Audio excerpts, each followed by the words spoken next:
Então vamos orar. Santo Deus, eterno Pai, obrigado, Senhor Deus, por mais esse dia de vida, Pai amado, que o Senhor concede a cada um de nós, Senhor. E obrigado, Pai amado, por mais essa oportunidade que o Senhor nos dá nessa noite, de vir aqui na Tua casa para ouvir um pouco mais da Tua palavra, Pai. Que o Senhor possa estar abençoando ricamente a vida do pastor Adilson, Pai amado, que estará nos trazendo a palavra nessa noite, Pai amado, palavra essa que o Senhor mesmo já colocou em seu coração, que ele venha, Senhor Deus, falar somente de Ti, Senhor. Que essa palavra, Pai amado, possa realmente fazer diferença na vida de cada um de nós, Senhor. Amém. Esteja, Pai amado, conosco, esteja, Senhor Deus, também perdoando os nossos pecados, que são muitos diante de Ti, e aumenta, Pai amado, a nossa fé em Ti a cada dia. Amém. É o que eu te peço e te agradeço em nome do Teu Filho amado Jesus. Amém. Amém. Bom, tem aqui do nosso texto doutrinário, no capítulo 10, traz o título da vocação eficaz, né? E eu fiz 4 destaques aqui e eu vou rapidamente passar, né, para vocês, né? Da vocação eficaz, do texto construído, eu fiz 4 destaques, né? Deus chama e chama no Espírito Santo. 2, Deus chama, Helvig, no seu tempo. O Novo Testamento usa uma palavra grega para falar o tempo de Deus, Dona Eledi, é diferente do tempo humano. Por exemplo, o tempo de Deus, de acordo com a cultura grega, é chamado de kairos. Então, kairos é um tempo surpreso, ou seja, é um tempo, Marcos, que você não tem um controle dele, né?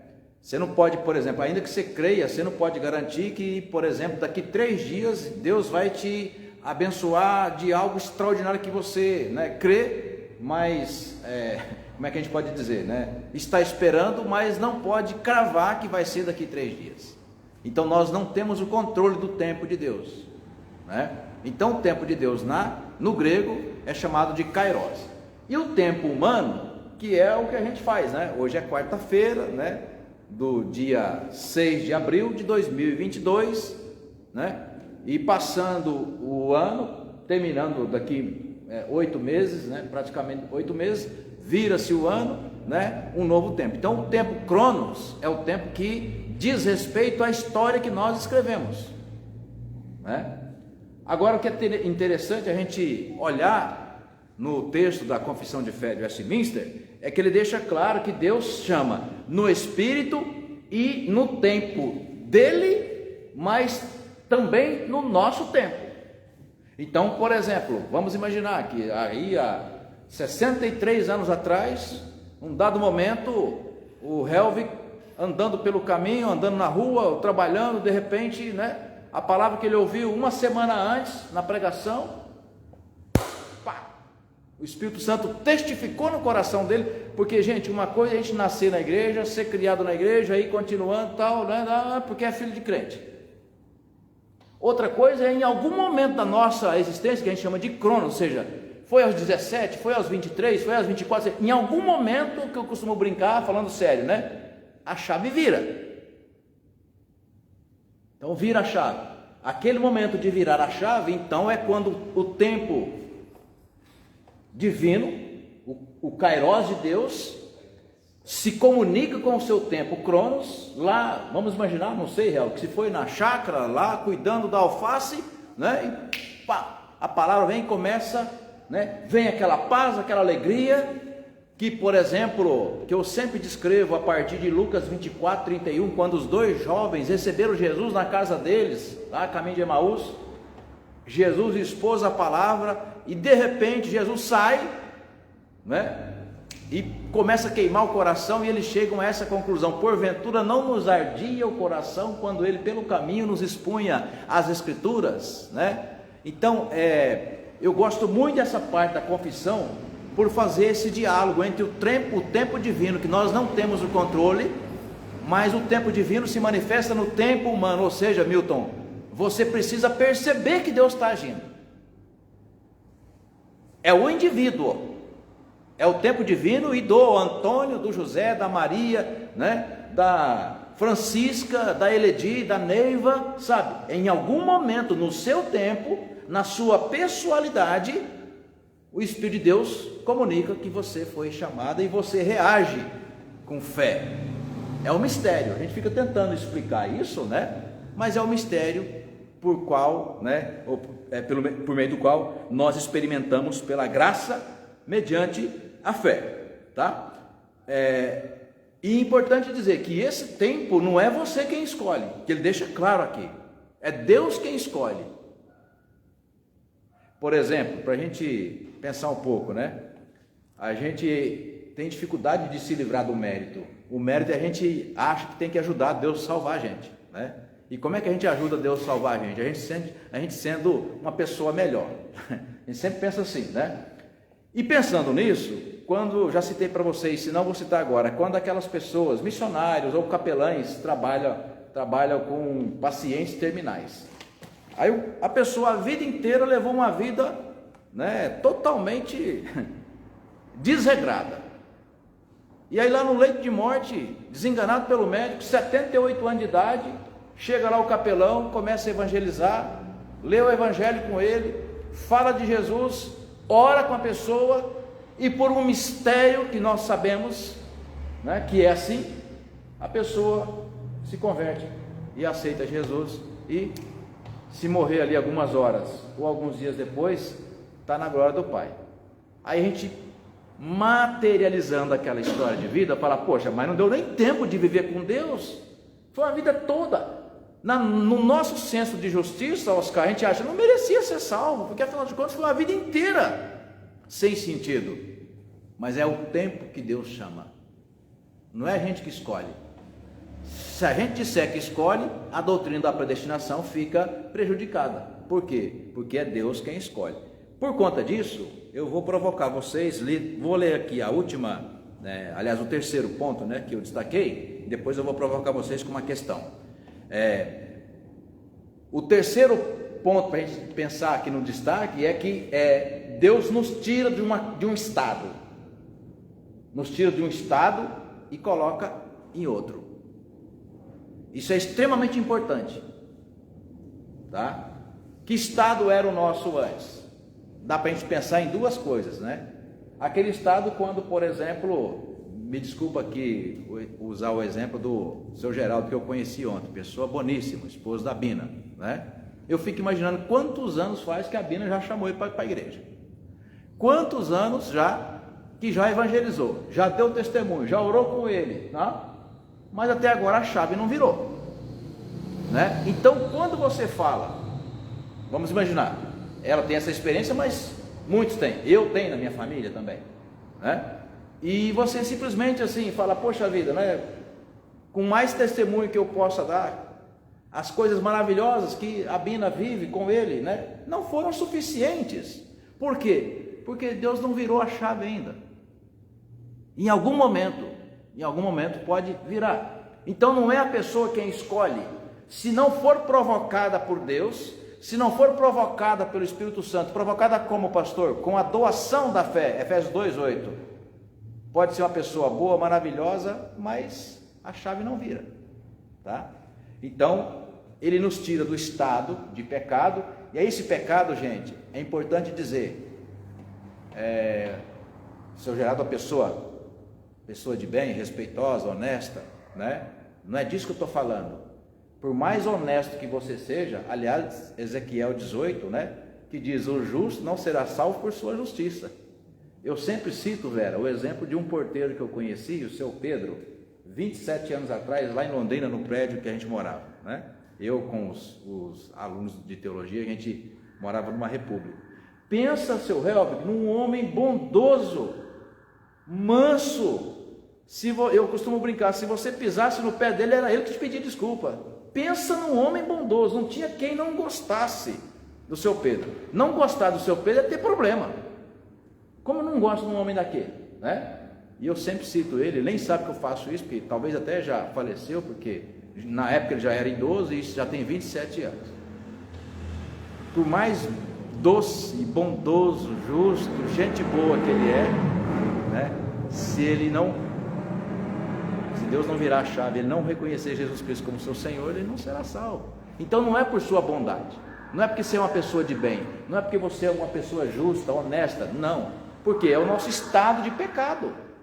Paulo vai dizer com clareza: todos pecaram, todos, sem exceção, e carecem do quê? Da glória de Deus. Então não tem a ver com ser uma pessoa boa ou uma pessoa má, não, tem a ver com o estado original. Qual é o nosso estado original? De queda, de afastamento, né? De rebeldia, estamos destituídos da glória de Deus, tá? Então é Deus quem, fazendo tudo isso, nos tira desse estado, juntando o tempo divino com o tempo humano, né? Em algum momento Deus nos tira desse estado de pecado, de queda, e nos coloca num outro estado. Que estado que é esse? O estado de ser agora um filho adotivo. Vamos imaginar, né? O dia que vai lá no cartório e o casal ou o responsável legal assina o termo, né, o documento, reconhecido firme, está tudo dentro de acordo com a lei. Aquela criança que antes, né, tinha uma outra ligação, né, documental, a partir daquela adoção passa a ser o quê? Né? Vinculada legalmente àqueles outros sobrenomes. Ou seja, muda-se de estado. Vamos imaginar que a criança nasceu e foi registrada, né, com o sobrenome Souza, que é o meu. Por alguma razão, a criança entrou em adoção, já sendo registrada, foi adotada, e a família que adotou foi a Oliveira. Então, mudança de estado, né?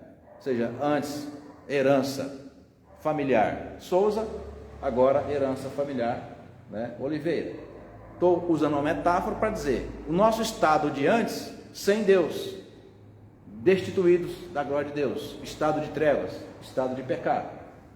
Depois que virou o tempo, Deus comunica a salvação, o Espírito Santo nos convence, testifica junto ao nosso coração, e em algum momento você, sim, eu aceito Jesus, começa a fazer sentido na sua vida. Agora é um estado do quê? Estado de adoção, estado de santidade, uma nova criatura em Cristo. Quarto elemento, né? Ele colocou luz no caminho do escolhido. Aí é a particularidade de cada um. Você pode explicar por si mesmo o que é essa luz que Deus colocou no seu coração, a ponto de você ter dito e continuar dizendo: sim, Jesus é meu Senhor. Sim, pastor, eu não tenho dúvida, eu creio em Jesus, Ele é meu Senhor. Essa é a luz que Deus colocou no seu coração, que antes, naquele estado anterior, você não tinha, tá? Para falar da vocação eficaz, eu quero colocar uma questão para vocês, e a questão é essa. Vou perguntar para Vera. Ô Vera, você achou ruim que Deus te salvou por meio de Jesus? Por quê? Por que você não achou ruim? Porque é bom. Eu achei ruim. Você achou ruim que Deus te salvou? Não, né? E por que não é ruim? Por que é bom? Ele falou, porque é bom. E por que é bom? O que você diria, né, da experiência de salvação?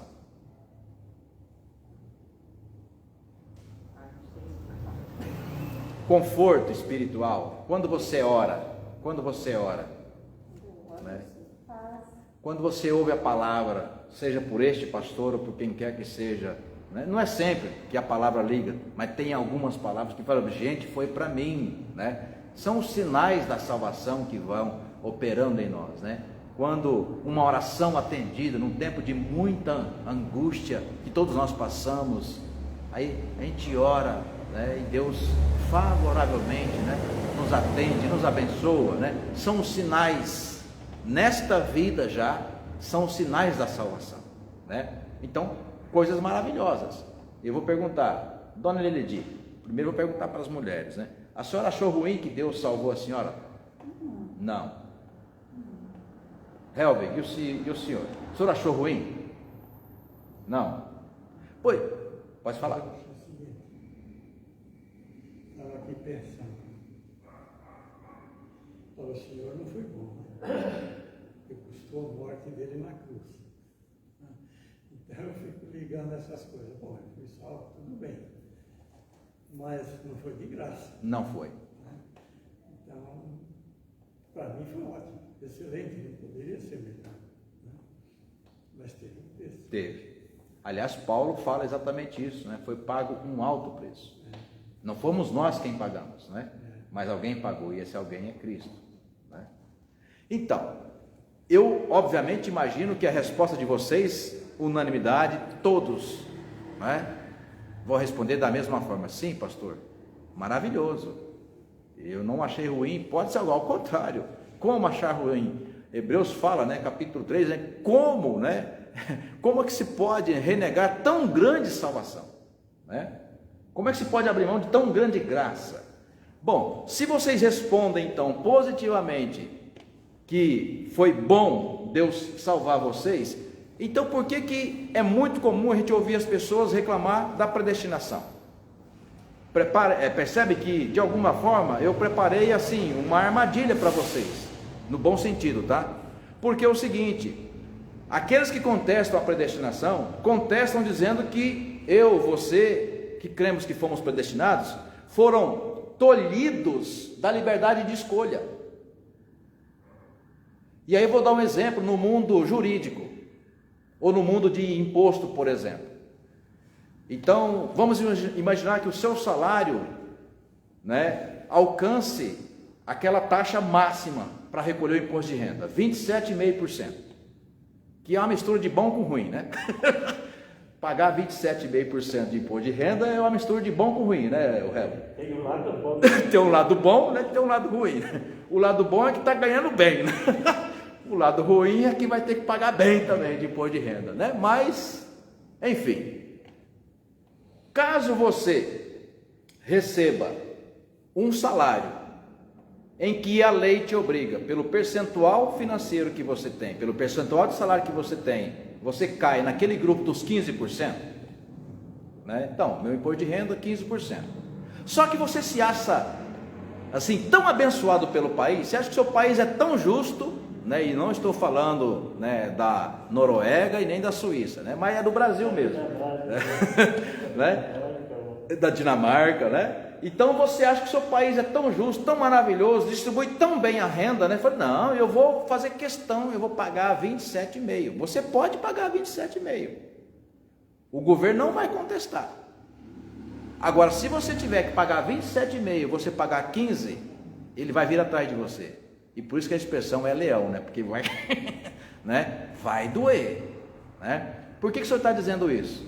Gente, não acaba sendo um contrassenso quando a gente vai contestar por alguma razão, ou quem contesta por alguma razão, Oscar, eu sei que o senhor labutou com esse tema há muitos anos, vai contestar a predestinação por alguma razão, né? Por que contestar, inclusive que foi tolhido do direito de escolha, se o resultado unânime foi bom para você? Se foi algo extraordinário que aconteceu na sua vida, Milton, Deus tirou a sua liberdade de escolher sim ou não, e Deus te programou, quando Ele, aspas, né? Aspas não, sem aspas, quando Ele interveio na sua história, né?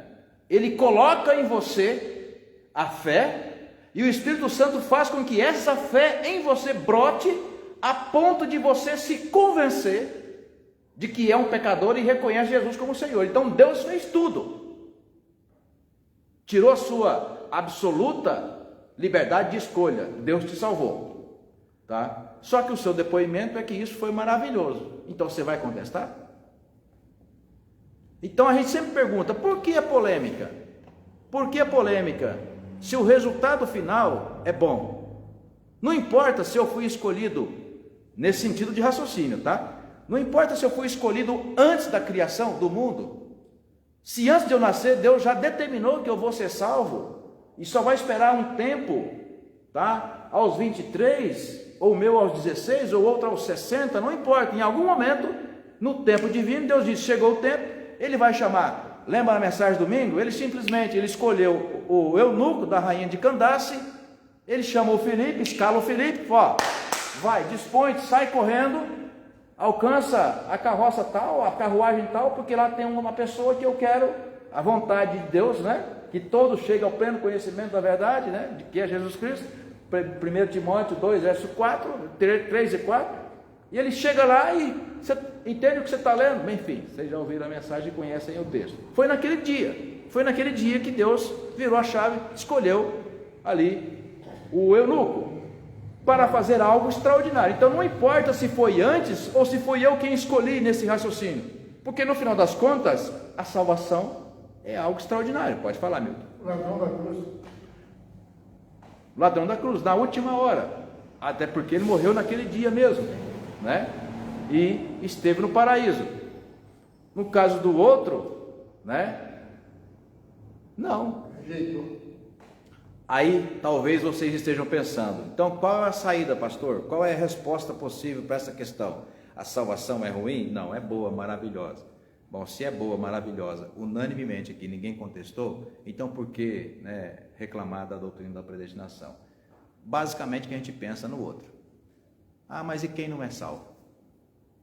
E quem Deus determinou, né, mesmo antes da fundação dos tempos, porque se foi antes da fundação dos tempos, Deus nos elegeu, nos adotou em Cristo, antes de nós nascermos, tolhindo, aspas, tolhindo o nosso direito de escolha, mas Ele fez algo bom. Eu vou abrir aspas, para contar um caso histórico, verídico para vocês. Quando eu pastoreava a igreja do Jabaquara, e acho que foi no ano de 2007 ou 2008, se eu não estiver enganado, a IPI do Brasil tomou, o Marcos se lembra disso, tomou uma decisão, o Marcos, o Milton também, na Assembleia Geral de Maringá, de começar a fazer por 3 ou 4 anos, ia fazer um decréscimo da arrecadação, do percentual de arrecadação, que a igreja local contribuía com 10% da sua arrecadação para a Assembleia Geral. Aí durante um tempo alguns documentos subiram, né, pedindo para, né, rever a quantidade do percentual, porque estava difícil, não sei o que, enfim. Depois a decisão foi tomada em Maringá. Então baixou para 9,5% naquele ano, no ano seguinte 9%, depois 8,5% e depois 8%, e aí então estabilizou nos 8%. Só que eu reuni com o Conselho do Jabaquara e a gente fez uma avaliação dos órgãos da igreja, seminário, evangelização, secretaria de educação cristã, ou seja, tudo aquilo que a IPI do Brasil, representada pela diretoria e as suas secretarias, né, a gente entendeu que ela estava utilizando muito bem o recurso da igreja. Então por que a gente vai baixar, se a gente pode continuar abençoando com 10%? Aí tomamos a decisão, foi unânime, inclusive o presbítero Alexandre Cano, na ocasião, foi escalado para escrever um artigo, e foi publicado no Estandarte, e o artigo foi provocativo, que o título era assim: IPI do Jabaquara decide descumprir uma lei da Assembleia Geral. Né? É a única forma que você tem de descumprir uma lei oficial e não ser punido, que é o que? É a generosidade. Então, irmãos e irmãs, olha que coisa linda, Bina. Deus, ainda que tolhindo a nossa liberdade, nosso direito de escolha, Ele simplesmente nos tolhiu, entre aspas, desta escolha, para nos oferecer algo extraordinário que ninguém de nós contesta. Ninguém de nós contesta. Por quê? Porque é bom. Uma outra explicação teológica para isso é a de que, por causa da mancha do pecado, por causa do afastamento da glória de Deus, a nossa consciência foi entorpecida. Sabemos mesmo escolher entre o bem e o mal? Não sabemos. Por isso precisamos da escolha de Deus, né?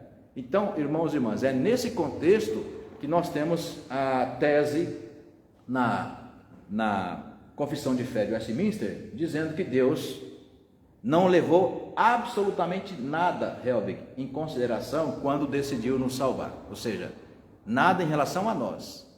Deus não olhou para nós em nenhum momento para nos salvar. Ele sempre olhou na cruz, na perfeição do Filho, na obediência do Filho, na divindade do Filho, na encarnação, na morte, na ressurreição.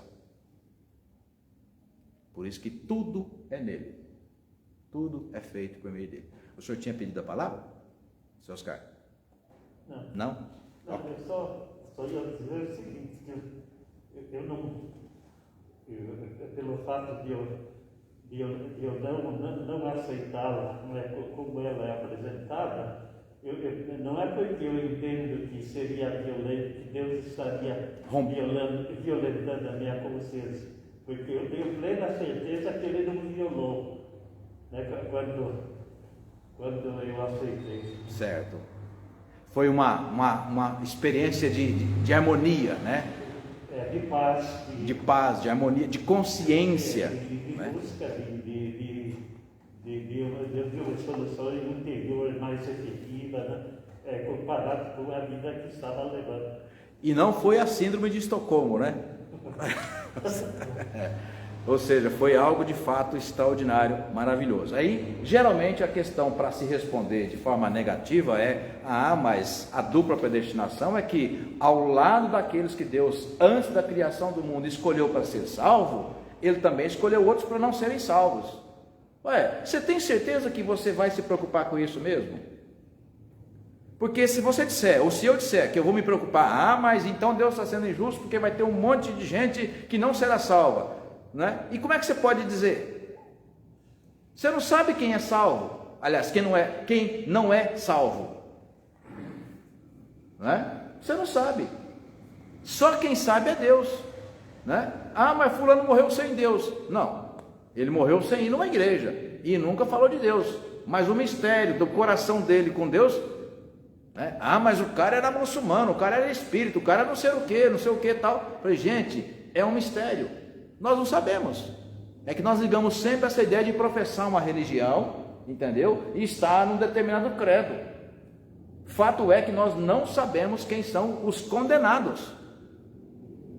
Tem uma pregação do Ed René Kivitz, o senhor já ouviu algumas vezes, né? O Ed René, e ele faz polêmica, porque ele fala que num jantar que houve no céu, na mesa da comunhão que estava no céu, Hitler estava sentado nela. Pensa no B.O., Marcos, pensa num B.O. que deu aquela pregação. Porque ele dizia que Hitler estava sentado ali naquela mesa, né? Por quê? Porque nós criamos categorias, presbítero Milton, né? E essas categorias, ainda que com base bíblica, né, nos convencem de que algumas pessoas têm que ser condenadas ao pecado, ao juízo, ao inferno, né? Por causa das suas atitudes. Só que nós vemos as atitudes, mas Jesus há tanto tempo, Deus há tanto tempo já disse para Samuel, né? Olha, quando você chegar na casa de Jessé, não repare lá o tamanho do cara não. Aquele cara cabeludo, fedido, que ele trabalha com ovelha no campo, fedido, tá menino, baixinho. Olha, eu não sou que nem vocês. Eu não sou que nem um ser humano. Eu olho aqui no coração. Então, quando Deus olha o coração, mas o que ele fez, o que Hitler fez, pecado é pecado, né? Pecado é pecado. Mas o pecado de uma mentira não se compara ao pecado do holocausto. Mas quem vai perdoar não é você, quem perdoa é Deus, né? Fato é que nós não sabemos quem são os condenados. Nós condenamos atitudes.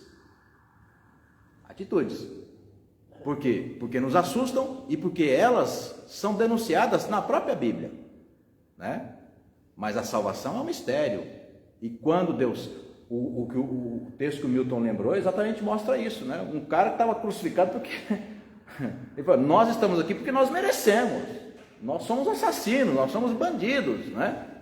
Mas ele, ali na última hora, então a capivara, desculpa a expressão, a capivara dele enorme, de 60 quilômetros, é perdoada naquele instante. Por quê? Porque Cristo, né? Quando Deus perdoa, Ele olha para Cristo, que foi capaz de pagar esse preço. Não foi de graça, como o senhor está dizendo, e é verdade, foi alto preço. Que preço foi esse? O preço do próprio Deus encarnado em Cristo, morrer e pagar, cancelar. Paulo usa a expressão em Colossenses 2,14, né? Ele cancelou, ele rasgou o boleto, cancelou o escrito de dívida que era contra nós. Era uma nota promissória, aquela uma que o senhor lembra que o senhor, quando comprou o terreno, o senhor falou para mim, comprou o terreno e escreveu lá a nota, está aqui, ó, tal dia eu vou vir pagar, né? E foi lá e pagou. Pagou, não pagou? Pronto. Aí de repente chegou alguém lá, um parente, um outro velho, falou assim, não, vem cá, né? Vamos lá junto. Aí chegou lá, dá a nota aqui. Aí pagou e aí rasgou. Ele não ficou proprietário daquele boleto, ele rasgou. Ou seja, alguém pagou, o senhor foi beneficiado. É essa metáfora que Paulo usa da linguagem jurídica e do comércio, né? Porque ele fala da venda de escravos, né? E Deus então nos perdoa fazendo isso. Ele paga em Cristo. Atos 20, 28 falando que Cristo comprou a igreja pelo seu próprio sangue, né? Ou seja, a ideia de comprar ali é ele adquiriu a igreja, adquiriu o rebanho por meio do seu próprio sangue, tá? Bom, vamos terminar. Eu quero apenas citar aqui alguns textos para a gente pensar na questão, né, da soberania de Deus. Aliás, Marcos, que hora que tem aí, irmão? Alguém tem hora aí? Porque 8h46. então temos ainda 14 minutos.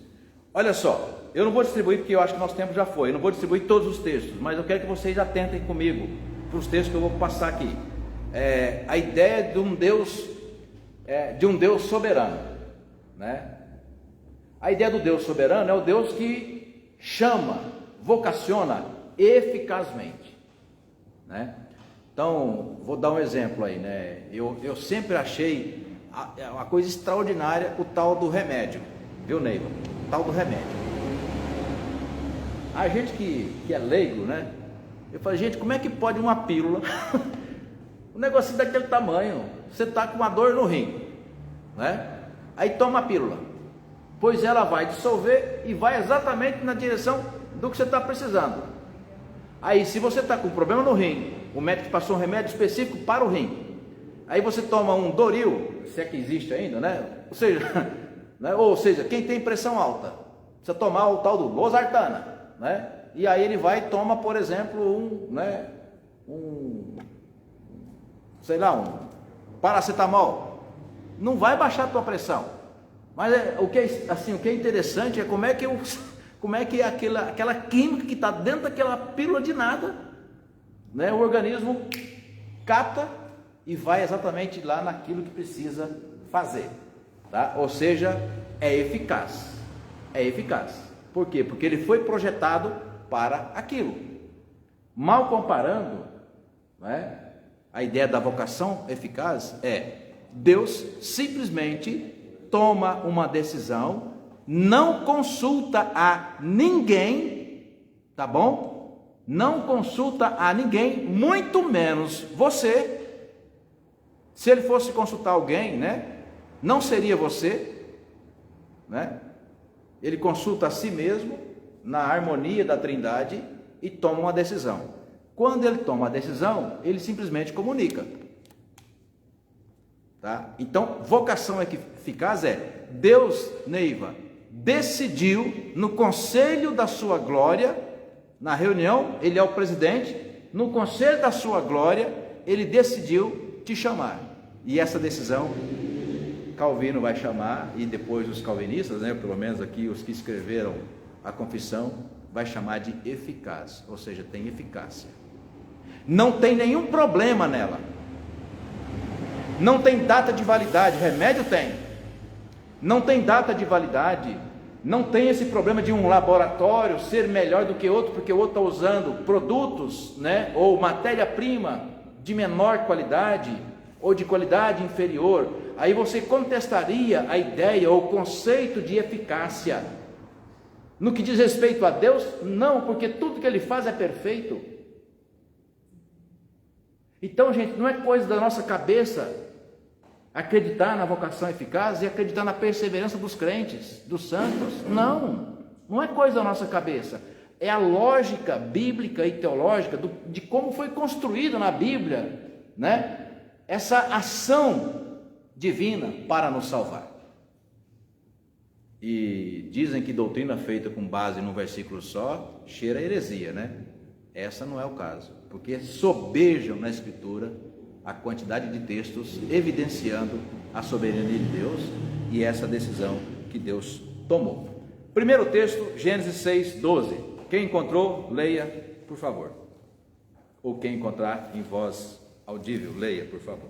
Gênesis 6, verso 12. Eu vou pedir para você destacar o verso 12 e o verso 14. Quem encontrou pode ler. Gênesis 6, verso 12 e o verso 14. Viu Deus a terra, e eis que estava corrompida, porque todo ser vivente havia corrompido o seu caminho na terra. Pode ler o 13 também, por favor. Então disse Deus a Noé: resolvi dar cabo de toda a carne, porque a terra está cheia de violência dos homens, eis que os farei perecer juntamente com a terra. Faze uma arca de tábuas de cipreste, nela farás compartimentos e a calafetarás com betume por dentro e por fora. Ok, olha só. Viu Deus que a terra estava corrompida. Presbítero Milton, Deus do alto da sua glória, antes de nós falarmos qualquer palavra que seja, Deus ouve a palavra antecipadamente, né? Antes de um gesto nosso de nobreza, né, ou de baixeza, Deus já sabe o que nós vamos fazer. Essa é a lógica do Deus onipotente, onisciente, onipresente. É a lógica que nós cremos, porque Ele é diferente de nós. Deus é o eu sou, mas Deus, Moisés falando, quando eu chegar no faraó, ou lá no Putin, naquele Putin, né, vou dizer o que? Não, diga que eu sou te enviou. Eu não preciso de explicação, eu sei o que vai acontecer. Vá, eu só quero que você vá. Eu colocarei as palavras na tua boca, eu vou cuidar de tudo, mas eu quero que você vá, né? Então Deus viu do alto da sua glória a maldade humana, e Ele toma, Oscar, uma decisão. A decisão está no verso 13, e é um imperativo que eu sempre tenho falado para vocês aqui. Imperativo é o que? É o verbo de ordem. Você não vai contestar um verbo imperativo. O próprio conceito já diz, né? É uma ordem, ordem se cumpre, né? Então disse Deus a Noé, o que você leu aí? Qual que é o verbo aí? Resolvi. Então resolvi, está resolvido, né? Aí o Helvig chega em casa, né? Passou ali o dia inteiro fora, chegou em casa, chega assim e fala para a patroa, né? Ô meu bem, eu resolvi, vou vender a casa, vamos mudar lá para o interior. Ela falou, quem te falou? Quem te falou? Né? Ou seja, quando nós estamos na relação de ser humano com ser humano, nós contestamos, nós argumentamos, nós demovemos o outro da ideia, sendo mais convincente. Só que quando a nossa relação é com Deus, né? Deus sabe de todas as coisas e nós não.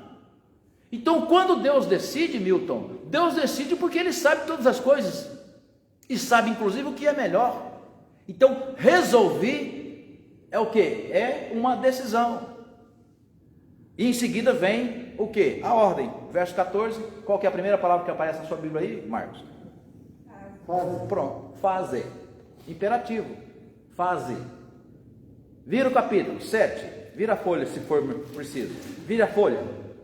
Capítulo 7, lê aí, Neiva, verso 1 só. Disse o Senhor a Noé: entra na arca, tu e toda a tua casa, e reconheço que tens sido justo diante de mim no meio desta geração. Obrigado. Então ele fala assim, não, Deus, não, o que é isso? Não, mas eu não mereço ser Deus, não. Ele não pergunta qual que é a opinião dele. Entra na arca. Entra na arca, Bina. Imperativo. Tá? Capítulo 12. Aí mesmo em Gênesis.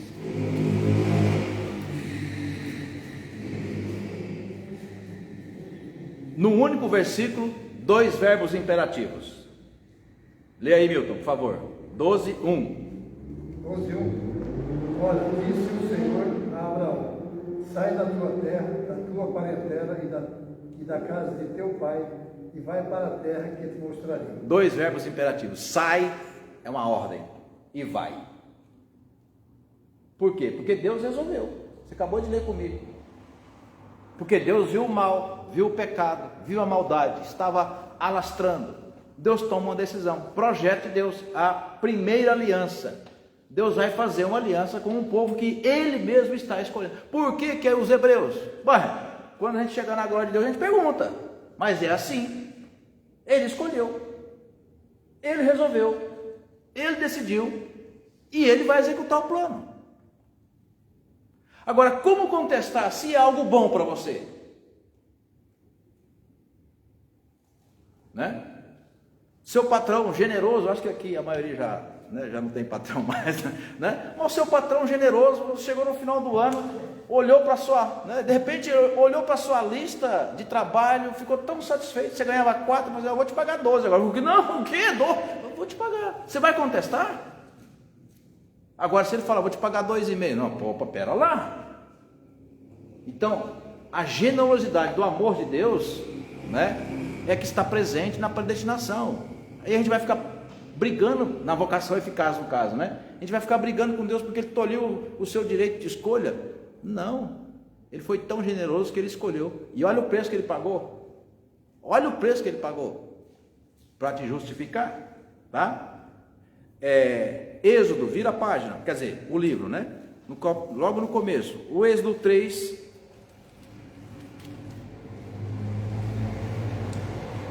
Lê aí, Bina. Desculpa. Depois você leu o Oscar, você leu 10. Êxodo 3, Bina, leu 8. Oscar leu 10. Helvig, leu 14, por favor. Portanto, desci para livrá-los da mão dos egípcios e para fazê-los subir naquela terra, a uma terra boa e larga, a uma terra que emana leite e mel, ao lugar do cananeu. Êxodo 3, ela está lendo 8, pode continuar. E do Eteu e do Amorreu, e do Perezeu, e do Efeu e do Jebuseu. Isso, obrigado. Agora vem o 10, olha o imperativo aí. 10. Isso. Vem agora, pois, eu te enviarei a Faraó para que tires o meu povo, os filhos de Israel do Egito. Obrigado. Helvig, leu o 14, por favor. Êxodo 3, 14.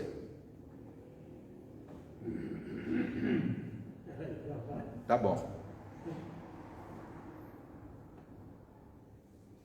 Disse Deus a Moisés: Eu sou o que sou. Disse mais: Assim dirás aos filhos de Israel: Eu sou, me enviou a vós. Você poderia pensar assim, né? Bom, onde é que está escrito que Deus tem que dar satisfação para a criatura? Não é? Vamos fazer uma brincadeira, já que eu estou usando a linguagem do salário, né? O lugar de imposto de renda e tudo mais, né? O seu patrão no final do ano, né? No final do mês, te paga o salário e fala assim: ó, mas vem cá, né? Você vai ter que fazer com o seu salário, você vai ter que, ó, faz assim, assim, assim, gasta aqui, aqui, aqui e tal, faz isso, aquilo outro. Pera lá, né?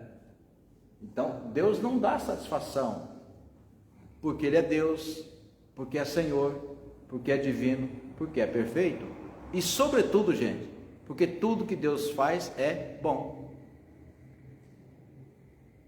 É bom.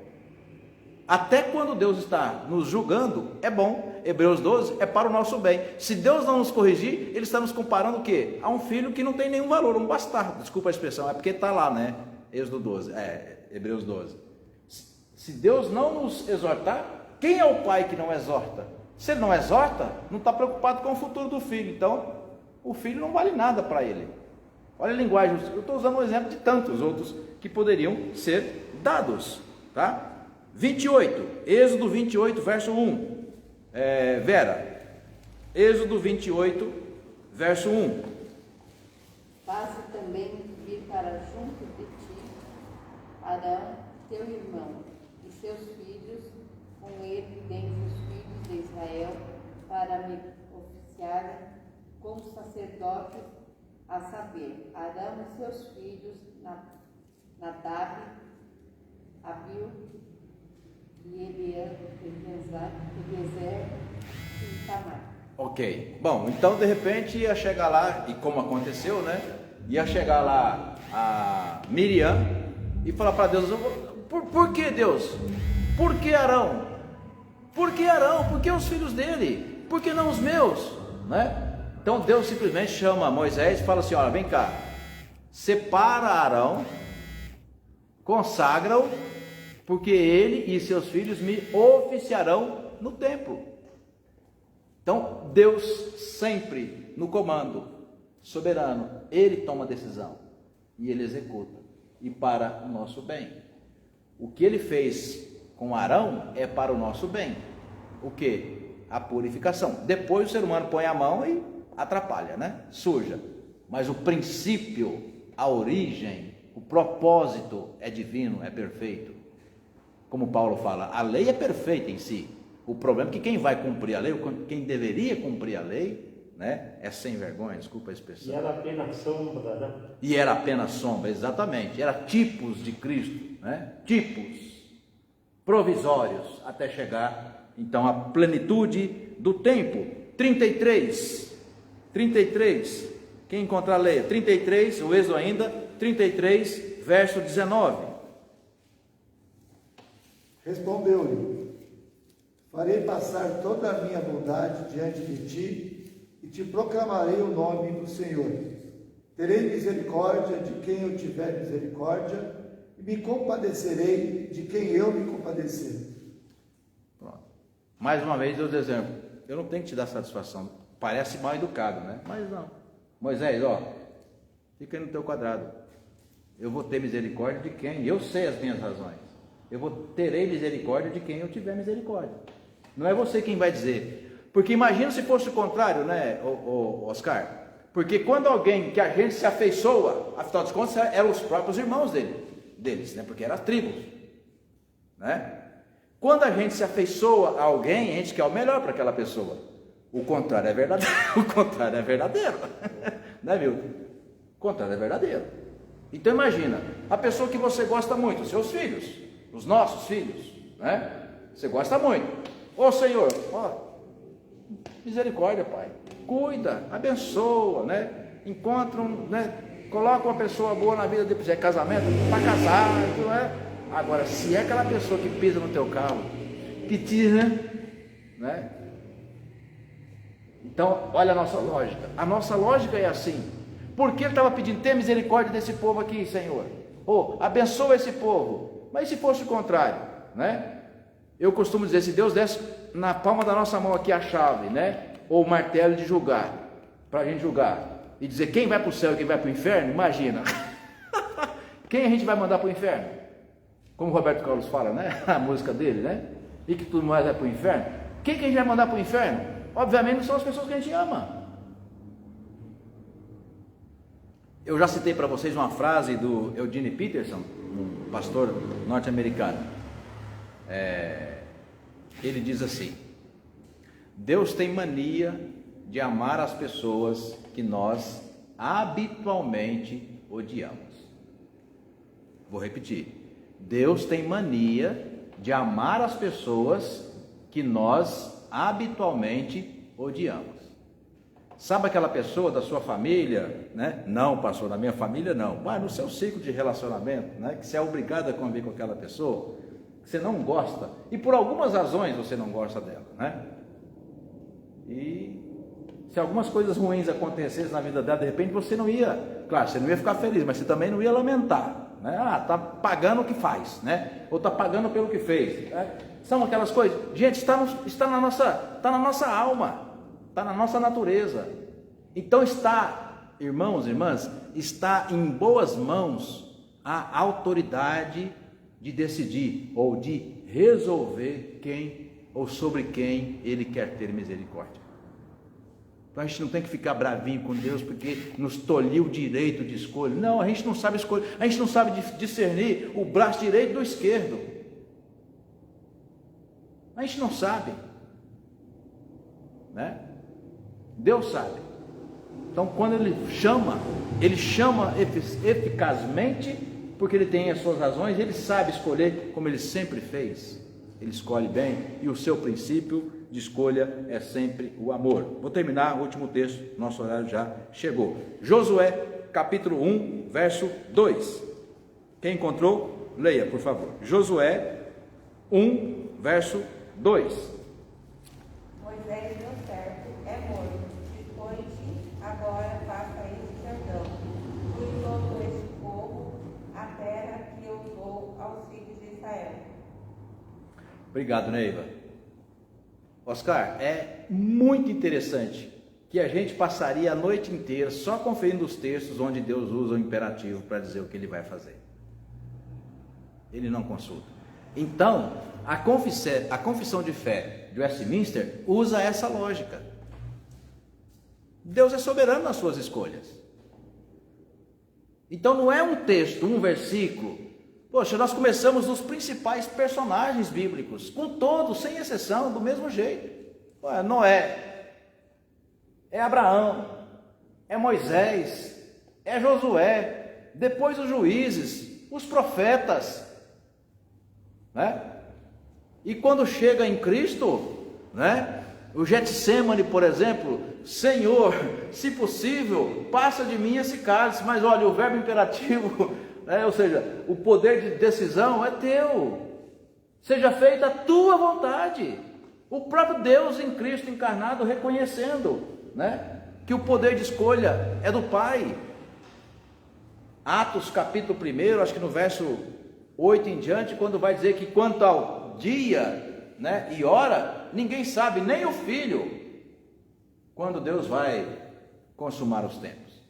Percebe, irmãos? Então não tem que causar um incômodo em nós, porque Deus nos tolhiu o direito de escolha. Nosso direito de escolha também está manchado pelo pecado, né? Então vou terminar. Deus, né, foi injusto quando já antes mesmo de nascer o ser humano, ele já determinou que alguns vão ser salvos e outros vão se perder. A gente nunca saberá quem vai se perder. E se a gente se preocupasse tanto assim com os que vão se perder, a gente estaria lá, como eu falei domingo na pregação, a gente estaria gastando tempo na nossa agenda, planejando para discipular mais gente. Mas não, a gente fala, obrigado Senhor, porque eu estou entre aqueles que o Senhor separou, louvado seja o teu nome, e vou tentar ir até o final dessa caminhada para glorificar o teu nome, né? O outro, quando eu tiver tempo eu vou, leva missionário, chama missionário que ele ganha para isso, ele foi chamado para isso. Então a gente não tem que ficar reclamando da predestinação, porque a algum momento na soberania de Deus, né, ficou claro bíblica e teologicamente que alguns não serão salvos. Primeiro que a gente não sabe quem eles são, e segundo, né, se a gente soubesse, em alguns casos, como eu disse aqui, a gente até ia gostar. Esse aí não vale nada mesmo, então percebe? Então está em boas mãos a autoridade de decidir, né, quem será salvo. E para nós, no nosso caso, que somos, depoimento unânime aqui, todos estão felizes com a salvação. Amém? Vamos terminar orando? Damos-te graças, Senhor, por esta hora bendita, meditação na Tua Palavra. Obrigado, Pai, pela liberdade e obrigado, Pai, pela inspiração do Teu Santo Espírito, dando-nos a conhecer, ó Deus, os mistérios do Senhor e especialmente, ó Pai, a graça da salvação generosa que nos alcançou em Cristo Jesus. Leva-nos de volta para os nossos lares, Deus, sob a Tua graça e a Tua boa mão. É o que nós te pedimos, já agradecidos em Jesus, nosso bendito Salvador. Amém. Amém. Irmãos e irmãs, Deus nos abençoe e até nosso próximo encontro, permitindo o Senhor.